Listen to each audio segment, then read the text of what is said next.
Welcome to Chapter 20 of our Civil War unit, The Death of President Lincoln.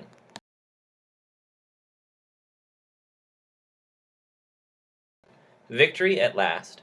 News of Lee's surrender to Grant at Appomattox spread quickly. Over the next 2 days, the country celebrated the end of the war. There were fireworks, cannons fired, victory parades, and the American flag hung everywhere. On April 11th, a crowd gathered at the White House, urging Lincoln to give a speech. One person who was present at the speech was actor John Wilkes Booth. He was a notable actor who was from the South and had aided the Confederacy. He blamed Lincoln for the South's loss, and he planned to get revenge on him.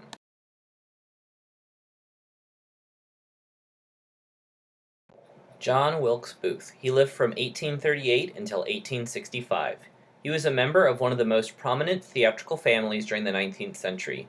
He made his stage debut in 1855, and by 1860 he was a relatively well-known actor. He supported both the South and slavery, going so far as to attend the hanging of John Brown and publicly support the South's attack on Fort Sumter. His family was from Maryland, a border state, and they were split over their stances on the Civil War. He was arrested in 1863 for speaking out against Lincoln and the Union. He wasn't released until he took an oath of allegiance to the Union.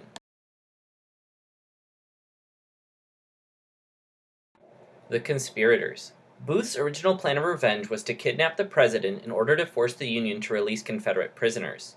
Booth recruited Samuel Arnold, George Atzerodt, David Herold, Michael O'Laughlin, Lewis Powell, and John Surratt. Once the Union won, Booth changed his plan to assassination. He added Edmund Spangler to his group, a stagehand and carpenter at Ford's Theater. John Surratt's mother, Mary, provided them with a meeting place at her boarding house in Washington, D.C. Booth was assigned to kill Lincoln, Powell and Herold were assigned to kill Secretary of State William H. Seward, and Atzerodt was assigned to kill Vice President Andrew Johnson.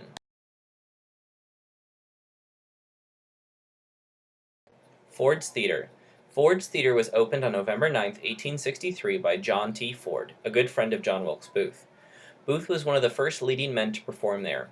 He performed in countless plays, receiving rave reviews for his performances, especially when it was a Shakespearean play. Lincoln actually attended several of Booth's plays, and he was one of his favorite actors. Lincoln invited Booth to visit him at the White House, but Booth declined. On April 14, 1865, Lincoln attended a play called Our American Cousin. He invited General Grant to attend, but he declined.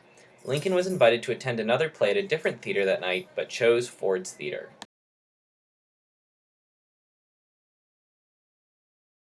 The death of Lincoln. 3 days before the play, Lincoln remarked that he'd had a dream that he had been assassinated, and that he had seen his own body in a casket.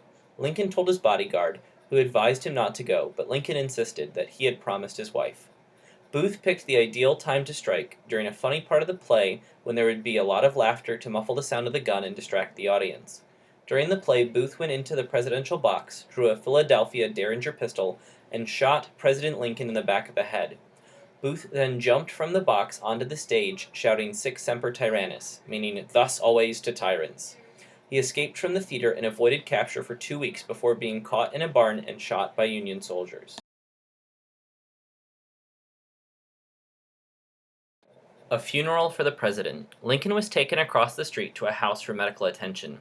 He died at 7:22 a.m. on April 15, 1865, at the age of 56. Vice President Andrew Johnson was sworn in less than 3 hours later. President Lincoln's body lay in state, meaning was put on display, in the White House and Capitol Rotunda for 3 days. Then Lincoln's body was put on the Lincoln Special funeral train as it made a 3-week journey to Springfield, Illinois. It stopped in many cities along the way for many large-scale memorials that were attended by hundreds of thousands of people. He was buried in Oak Ridge Cemetery in Springfield.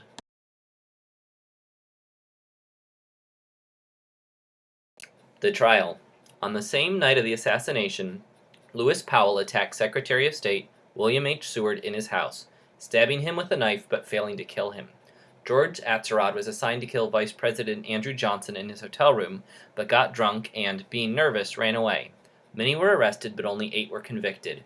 Of the 8, David Herold, George Atzerodt, Lewis Powell, and Mary Surratt were hanged in July 1865, Mary being the first woman executed by the United States. Michael O'Laughlin, Samuel Arnold, Edmund Spangler, and Samuel Mudd, the doctor who set Booth's broken leg the night of the assassination, were all given life sentences, but they were later pardoned in 1869 by Andrew Johnson.